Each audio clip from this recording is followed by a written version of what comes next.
So hello and welcome, I am महिमा। और आज इस वीडियो में हम देखने वाले हैं क्लास 9 का सिविक्स का चैप्टर 2, जिसका नाम है कॉन्स्टिट्यूशनल डिज़ाइन। नाम को देखो, कॉन्स्टिट्यूशनल डिज़ाइन मीन्स कॉन्स्टिट्यूशन का design.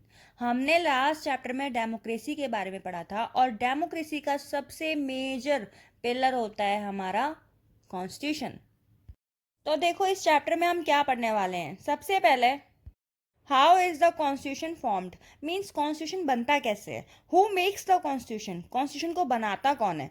And what is the method to make constitution, क्या तरीका है कॉन्स्टिट्यूशन को बनाने का। Can we bring changes in the constitution, क्या हम कॉन्स्टिट्यूशन के अंदर बदलाव ला सकते हैं। तो इन सब बातों को समझने के लिए हमें पढ़ना पड़ेगा चैप्टर को। तो चैप्टर में देख लेते हैं सबसे पहले साउथ अफ्रीका की स्टोरी। तो भाई, साउथ अफ्रीका में 3 टाइप के लोग रहा करते थे, वाइट, ब्लैक एंड कलर्ड। तो देखेंगे वहां पे चल क्या रहा था। जस्ट लाइक आर इंडिया, जैसे हम ब्रिटिशर्स का रूल था, बिल्कुल वैसे ही साउथ अफ्रीका में भी white minority non white people के ऊपर रूल किया करती थी। मीन्स वहां पे चल क्या रहा था, वही काले गोरे का भेदभाव, उसके बेस पे डिस्क्रिमिनेशन, नॉन वाइट लोगों के साथ अलग अलग टाइप के अत्याचार और अलग अलग तरीकों से उनके साथ भेदभाव किया जाता था। जैसे जो नॉन वाइट्स हुआ करते थे, उनको पब्लिक प्लेसेस पे, जहाँ पे जो वाइट्स की पब्लिक प्लेसेस होती थी वहाँ पे जाना अलाउड नहीं था। जहाँ पे वाइट पीपल रहा करते थे वहाँ पे जाना अलाउड नहीं था, और अगर उनको वहाँ पे जाना भी है तो पहले परमिशन लेनी पड़ेगी। इस तरह से जो इनके पब्लिक प्लेसेस भी हुआ करते थे वो दोनों के अलग अलग हुआ करते थे, वाइट्स के और नॉन वाइट्स के। मीन्स वाइट लोगों ने अपने लिए सारी लग्जरी, सारी फैसिलिटी ले रखी थी, मगर नॉन वाइट्स के लिए, मीन्स ब्लैक पीपल के लिए बिल्कुल बकवास फैसिलिटी, बिल्कुल पुअर फैसिलिटी थी। तो ये दिखाता है कलर डिस्क्रिमिनेशन को, और साथ में इन नॉन वाइट्स लोगों को वोटिंग राइट्स भी नहीं दिए गए थे। ये जो कलर डिस्क्रिमिनेशन था, इसी को बोला जाता था अपार्थीड सिस्टम। और इस सिस्टम के खिलाफ जो भी आवाज़ उठाया करता था उसको जेल में डाल दिया जाता था। जस्ट लाइक हमारे इंडिया में फ्रीडम फाइटर्स को बहुत ज़्यादा प्रताड़ित किया जाता था, उनको भी जेल में डाल दिया जाता था, वैसे ही साउथ अफ्रीका में एक बहुत ही महान पर्सनैलिटी निकल के आते हैं जो कि थे नेल्सन मंडेला, और इनको भी 1964 में जेल में डाल दिया जाता है। मगर ब्लैक पीपल ने हिम्मत नहीं हारी और गवर्नमेंट के खिलाफ प्रोटेस्ट करते रहे, और इन सबको सपोर्ट कर रही थी एक मेजर पार्टी जिसका नाम था ANC, means African national Congress. इतने सारे प्रोटेस्ट के बाद फाइनली वाइट गवर्नमेंट को समझ में आ ही गया, और उनको थोड़ा सा झुकना पड़ा, और वहां पे उन्होंने कुछ लिए मेजर डिसीजंस, जिसमें कि उन्हें सारे डिस्क्रिमिनेटरी लॉज को हटाना पड़ा, और साथ में जितनी भी पॉलिटिकल पार्टीज पे बैन लगाया हुआ था उसको भी हटाना पड़ा। भाई फाइनली 28 साल बाद नेल्सन मंडेला जेल से बाहर आ जाते हैं, और साथ में 26 अप्रैल 1994 को साउथ अफ्रीका को मिल जाती है क्या, इंडिपेंडेंस। उनको मिल जाती है मुक्ति, आज़ादी, किससे, अपार्थीड सिस्टम से। और उनके पहले ब्लैक प्रेसिडेंट बनते हैं कौन, नेल्सन मंडेला। तो फाइनली अब होती है कंट्री की नई शुरुआत, और अब बनाना पड़ेगा इनको कॉन्स्टिट्यूशन, क्योंकि आज़ादी के साथ आती है थोड़ी सी रिस्पॉन्सिबिलिटी। तो 2 साल के लंबे डिस्कशन के बाद इन्होंने एक ऐसा कॉन्स्टिट्यूशन तैयार किया जहां पे सभी को इक्वल राइट्स थे, और इक्वालिटी इनका मेजर एजेंडा थी। फाइनली साउथ अफ्रीका का कॉन्स्टिट्यूशन बनकर तैयार हो जाता है। अब यहाँ से हमको एक क्वेश्चन मिलता है जो कि है, why do we need a constitution, हमें कॉन्स्टिट्यूशन की, हमें संविधान की आवश्यकता क्यों है। इसको जानने से पहले थोड़ा सा हम याद कर लेते हैं कि कॉन्स्टिट्यूशन है क्या, कॉन्स्टिट्यूशन होता क्या है। इसको एक हम आम भाषा में समझेंगे ऐसे कि मान लो कि ये कोई किताब है जिसमें बहुत सारे रूल्स लिखे हुए हैं, ठीक है, किसी भी कंट्री को चलाने के लिए।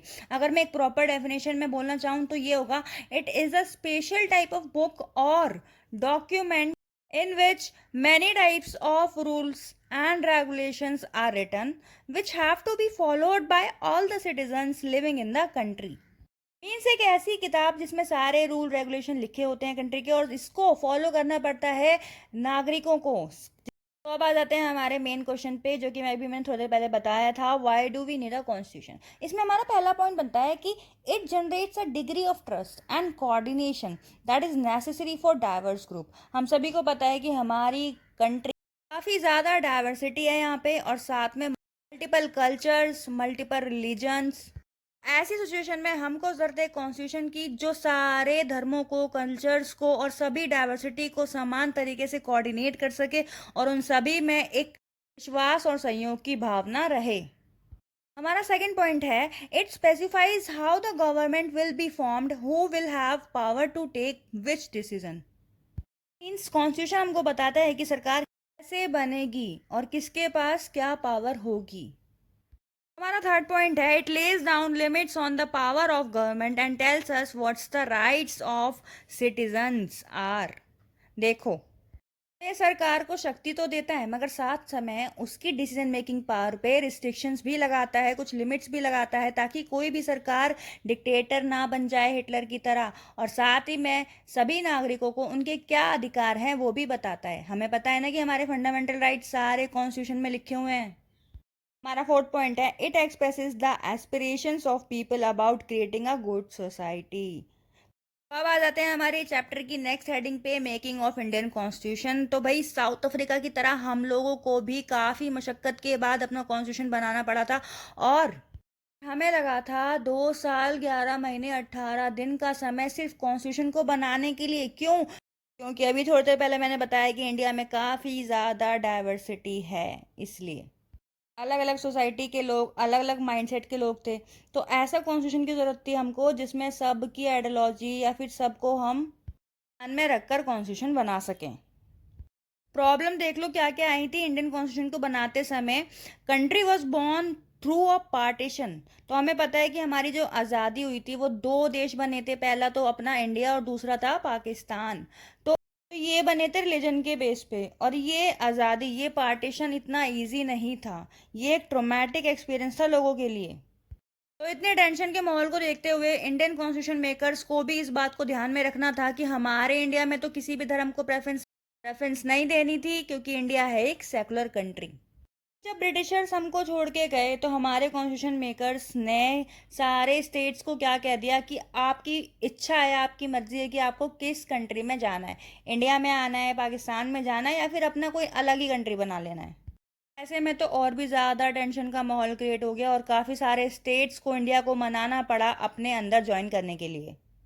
तो ये जो कॉन्स्टिट्यूशन मेकिंग का प्रोसेस था, ये 1928 के टाइम से मोतीलाल नेहरू जी ने पहले ही एक ड्राफ्ट कॉन्स्टिट्यूशन तैयार किया 1928 के अंदर। ड्राफ्ट के अंदर उन्होंने सिटीजन्स के सारे राइट्स को इंक्लूड किया था, क्योंकि उनको आइडिया था कि ब्रिटिशर्स कैसे रूल करते थे। ब्रिटिशर्स के टाइम पे कुछ लोगों को वोटिंग राइट थे और कुछ को नहीं थे, मगर इंडियंस चाहते थे क्या कि सभी को वोटिंग राइट मिले, चाहे वो मेल हो चाहे वो फीमेल हो। तो भाई इंडियन कॉन्स्टिट्यूशन ने सभी देशों से जो उनके अच्छे अच्छे प्रोविजंस थे उनको बोरो कर लिया। और अब हम बात करेंगे इलेक्टेड मेंबर्स की। जो कॉन्स्टिट्यूशन मेकर्स थे वो कौन थे? तो ये थे भाई हमारे कॉन्स्टिट्यूएंट असेंबली के मेंबर्स, जिसमें थे 299 रिप्रेजेंटेटिव्स, और इनको चुना गया था देश के अलग अलग कोनों से बाय इलेक्शंस। 10 लाख लोगों पे एक रिप्रेजेंटेटिव था। इन्हीं कॉन्स्टिट्यूंट असेंबली में बैठने वाले मेंबर्स ने 26 नवंबर 1949 तक कॉन्स्टिट्यूशन को बनाकर तैयार कर दिया था। फिर बाद में 26 जनवरी 1950 को इसी कॉन्स्टिट्यूशन को लागू भी कर दिया गया था। हम सबको मालूम तो होगा ही कि 26 जनवरी को आता है हमारा प्यारा रिपब्लिक डे। यहाँ से एक क्वेश्चन अराइज होता है, why should we follow this constitution? ये कॉन्स्टिट्यूशन को हम क्यों माने? भाई इस कॉन्स्टिट्यूशन को बनाने में इतना समय लगा, इतना सोच समझ के हमारे कॉन्स्टिट्यूशन मेकर्स ने इतने सारे कॉन्स्टिट्यूशंस को सर्वे करने के बाद बनाया था। वरना ऐसे काफ़ी सारी कंट्रीज़ हैं जिनको बार बार अपना कॉन्स्टिट्यूशन, नया कॉन्स्टिट्यूशन बनाना पड़ा है। हमारा पड़ोसी नेपाल ही है जो अब तक 4-5 बार तो बना ही चुका है कॉन्स्टिट्यूशन।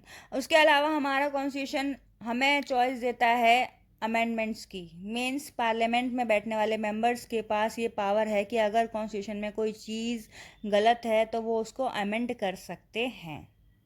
अमेंड माने चेंज। तो भाई सबसे पहले जो ड्राफ्ट तैयार किया गया था कॉन्स्टिट्यूशन का वो करा था B.R. अम्बेडकर जी ने, और साथ में वो थे क्या, ड्राफ्टिंग कमेटी के चेयरमैन। तो इतना सोचने समझने के बाद, इतनी डिबेट्स के बाद हमारा कॉन्स्टिट्यूशन बनाया गया था, और इसमें सारी वो चीज़ें अवेलेबल हैं जो कि सिटीजन्स के लिए आवश्यक हैं। अब आगे देख लेते हैं हमारा guiding values of Indian constitution. तो इसके अंदर देख लेते हैं हम सबसे पहले गांधी जी को। गांधी जी कॉन्स्टिट्यूशन असेंबली का पार्ट तो नहीं थे, मगर उनके वैल्यूज़ को, उनके गाइडिंग प्रिंसिपल्स को हम लोगों ने फॉलो किया था। उन्होंने अपनी मैगजीन लिखी थी यंग इंडिया 1931 में, जिसमें उन्होंने कहा था कि इनक्वालिटी को ख़त्म कर दिया जाना चाहिए, और इसी चीज़ को फॉलो करते थे कौन, B.R. अम्बेडकर जी भी। इन दोनों की आइडियोलॉजी यहाँ पर सिमिलर थी। तो अब आ जाते हैं चैप्टर के नेक्स्ट पॉइंट पे, जो कि है फिलॉसफी ऑफ इंडियन कॉन्स्टिट्यूशन। इसमें समझने के लिए सबसे पहले हमें देखना पड़ेगा प्रियम्बल को। और प्रियम्बल क्या है? प्रियम्बल प्रियम्बल एक इंट्रोडक्टरी स्टेटमेंट है एंड एक इंट्रोडक्शन है किसका? कॉन्स्टिट्यूशन का, या फिर एक समरी है, ठीक है, जिसमें जितनी भी चीज़ें, जितनी बातें लिखी, जितने पॉइंट्स लिखे हैं वो हमें पता होने चाहिए। क्योंकि अगर हमने प्रियम्बल को समझ लिया ना, तो हम समझ जाएंगे कि हमारे कॉन्स्टिट्यूशन में क्या है। ये सारी चीज़ें जो भी प्रियम्बल में मेंशन्ड है वो हमारे कॉन्स्टिट्यूशन को झलकाती हैं, उसको प्रदर्शित करती हैं। लेते हैं हम अपने प्रियम्बल को। सबसे पहले हम पढ़ते हैं we the people of India, means हम भारत के लोग। ये कॉन्स्टिट्यूशन जिसने बनाया है, किसने? भारत के लोगों ने बनाया है। किसी राजा महाराजा, किसी अंग्रेज ने, किसी ब्रिटिशर ने नहीं बनाया है। इसमें जितने भी वर्ड्स आए हुए हैं, हम इन वर्ड्स को वन बाय वन समझेंगे। सबसे पहले है सॉवरेन। सॉवरेन मीन्स जो इंडिया है वो अपने डिसीजन खुद ले सकती है, चाहे वो इंटरनेशनल डिसीजन हो या नेशनल डिसीजन हो, एक्सटर्नल हो या इंटरनल हो। नेक्स्ट वर्ड है हमारा सोशलिस्ट। भाई सरकार को समाज के बारे में सोचना चाहिए, सोशलिज्म की आइडियोलॉजी को फॉलो करना चाहिए। जितने भी रिसोर्सेज हैं उस पर जो ऑनरशिप होना चाहिए वो इक्वल इक्वल होनी चाहिए, चाहे वो लैंड हो, इंडस्ट्री हो या कुछ भी, कि सोशियो इकोनॉमिक इनक्वालिटी को कम किया जा सके। नेक्स्ट वर्ड है हमारा सेकुलर। मीन्स इंडिया में सारे रिलीजन समान हैं। और डेमोक्रेटिक तो हमें बहुत अच्छे से पता होना चाहिए, हमने चैप्टर 1 में पढ़ा है। यहाँ पे सभी के पास पॉलिटिकल राइट्स होते हैं अपना रूलर इलेक्ट करने के लिए, और हम सभी मिलकर बनाते हैं अपनी सरकार को। नेक्स्ट वर्ड है हमारा रिपब्लिक। का मतलब है जो हमारा हेड ऑफ द स्टेट होगा वो इलेक्टेड पर्सन होगा, मीन्स प्रेसिडेंट होगा वो इलेक्टेड पर्सन होगा, कोई हेरिडिटरी पर्सन नहीं होगा, जैसे ब्रिटेन में है मोनार्की सिस्टम वैसे। नेक्स्ट है हमारा जस्टिस। जस्टिस का मतलब है कि हम सभी के लिए, मीन्स कानून की नज़रों में सभी बराबर हैं, किसी के साथ भी किसी प्रकार का कोई भेदभाव नहीं होगा। नेक्स्ट वर्ड है हमारा लिबर्टी। लिबर्टी मीन्स होता है फ्रीडम, मीन्स हमारे पास अपना अपने थॉट्स को एक्सप्रेस करने की फ्रीडम है और लिबर्टी है। नेक्स्ट है इक्वालिटी। और इक्वालिटी का मतलब होता है कि सभी को इक्वल अपॉर्चुनिटी मिलनी चाहिए, सभी बराबर होने चाहिए। नेक्स्ट हमें फ्रेटर्निटी। इसका मतलब होता है भाईचारा, और हम सभी को, सारे नागरिकों को आपस में भाईचारे के साथ रहना चाहिए, चाहे वो किसी भी रीजन से बिलोंग करते हो। तो हमें पता चलता है कि जो हमारी प्रेम्बल है क्या क्या इसमें वर्ड मेंशन है और इनके मतलब क्या है और ये क्या रिप्रेजेंट करना चाहती है। वो इंस्टीट्यूशनल डिज़ाइन के अंदर क्या है? कॉन्स्टिट्यूशन सिर्फ हमें वैल्यूज़ या फिलोसफी नहीं समझाता, साथ में बताता है कुछ अरेंजमेंट्स। क्या? इंस्टीट्यूशंस के अरेंजमेंट, जैसे लेजिस्लेटिव, एग्जीक्यूटिव और जुडिशरी के बारे में। और साथ में बताता है कुछ अमेंडमेंट्स के बारे में कि कॉन्स्टिट्यूशन के अंदर बदलाव भी किए जा सकते हैं। मीन्स जब हमें बदलावों की या अमेंडमेंट्स की आवश्यकता होगी, सोसाइटी के अकॉर्डिंग हमें चेंजेस की आवश्यकता होगी, तो हम कॉन्स्टिट्यूशन में बदलाव कर सकते हैं। तो यहाँ पे होता है हमारा चैप्टर खत्म finally. Thank you so much and please to subscribe and like my videos.